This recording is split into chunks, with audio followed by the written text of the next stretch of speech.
গত এক সপ্তাহ ধরে আমি একটা প্রশ্ন বারবার পাচ্ছি যে স্যার, মাদ্রাসা সার্ভিস কমিশনের কি বিজ্ঞপ্তি আসার কতটা সম্ভাবনা রয়েছে?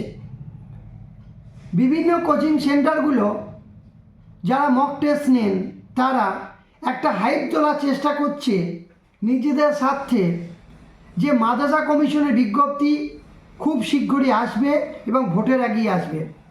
এবং আমি সর্বদাই, আপনারা জানেন যে যুক্তি দিয়ে কথা বলতে ভালোবাসি, তাই আমি সমস্ত বিষয়টাকে অ্যানালাইসিস করে দেখলাম মাদ্রাসা সার্ভিস কমিশনের বিজ্ঞপ্তি এই মোমেন্টে আসবে না, 100% নিশ্চিত আমি। এমনকি 2026 সালেও মাদ্রাসা সার্ভিস কমিশনের বিজ্ঞপ্তি আসবে না। তাহলে কিসের ভিত্তিতে বিভিন্ন কোচিং সেন্টারগুলো এত হাইপ তুলছে? মাদ্রাসা সার্ভিস কমিশন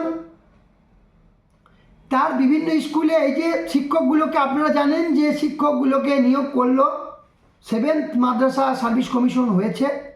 শিক্ষকগুলোকে নিয়োগ করার পর কোন স্কুলে কতগুলো ভ্যাকান্সি রয়েছে তার একটা ভ্যাকান্ট সিটগুলোকে কালেক্টিং করছে, ডেটা কালেকশন করছে বা শর্টেড করছে। এই জাস্ট মাদ্রাসা কমিশন ডেটাটাকে কালেক্ট করছে, এইটাকে সূত্রকে ধরে সেটা পেপারে দিয়েছিল, সেই পেপার কাটিংগুলোকে বিভিন্ন কোচিং সেন্টার, বিভিন্ন মক টেস্ট যারা নেন তারা সেটাকে হাইপ তুলছে, দিয়ে ছাত্রদেরকে ভুল বোঝাচ্ছে এবং ছাত্রদেরকে বিপথে পরিচালনা করার চেষ্টা করছে। তাই আমি বলছি, আবার বলছি, এখনও বলছি, আমি আমার গ্রুপগুলোতে, হোয়াটসঅ্যাপ গ্রুপগুলোকে জানিয়েছি যে এই মোমেন্টে মাদ্রাসা সার্ভিস কমিশনের বিজ্ঞপ্তি আসার কোনো সম্ভাবনা নেই। কারণ এই কিছুদিন আগে নিয়োগ হলো, এখনও সবাইকে স্কুল অ্যালটমেন্ট করা হয়নি, কাউন্সিলিংয়ের পর কাউন্সিলিং চলছে। তো এই মোমেন্টে কোনো রকম সম্ভাবনা নেই, এমনকি 2026 সালেও সম্ভাবনা নেই, 27 সালে ভাবা যেতে পারে। তাহলে কি স্যার মাদ্রাসা সার্ভিস কমিশনের প্রস্তুতি শুরু করব? আমি বলবো একদমই না। এই মোমেন্টে মাদ্রাসা সার্ভিস কমিশনের প্রস্তুতি শুরু করা মানে আপনার মূল্যবান সময়টাকে আপনার নষ্ট করা হবে। আপনি শুরু করতে পারেন আপার প্রাইমারি, কিছুদিন পর হয়তো বিজ্ঞপ্তি আসবে, তার জন্য শুরু করুন। বা কিসের জন্য শুরু করবেন, কি পড়বেন, এই বিষয় নিয়ে আমি একটা পরবর্তী ভিডিওতে সব কিছু জানিয়ে দেব। তাই এই মোমেন্টে মাদ্রাসা সার্ভিস কমিশনের বিজ্ঞপ্তি আসার কোনো রকম সম্ভাবনা নেই। আমি কিন্তু আবার আপনাদেরকে ক্লিয়ারলি জানিয়ে দিলাম, কারণ আমারও কিছু সোর্স রয়েছে।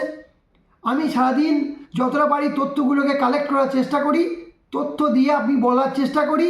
তাই সব কিছু দিয়ে বলছি, বিবেচনা করে বলছি, তথ্যগুলো কালেক্ট করে অ্যানালাইসিস করে বলছি এই মোমেন্টে মাদ্রাসা সার্ভিস কমিশন বিজ্ঞপ্তি দেবে না।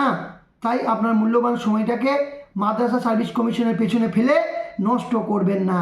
আপনারা ভালো থাকবেন।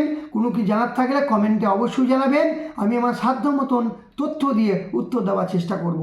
শুভরাত্রি, আপনাদের মঙ্গল হোক, ভালো থাকবেন, সবার জন্য শুভকামনা।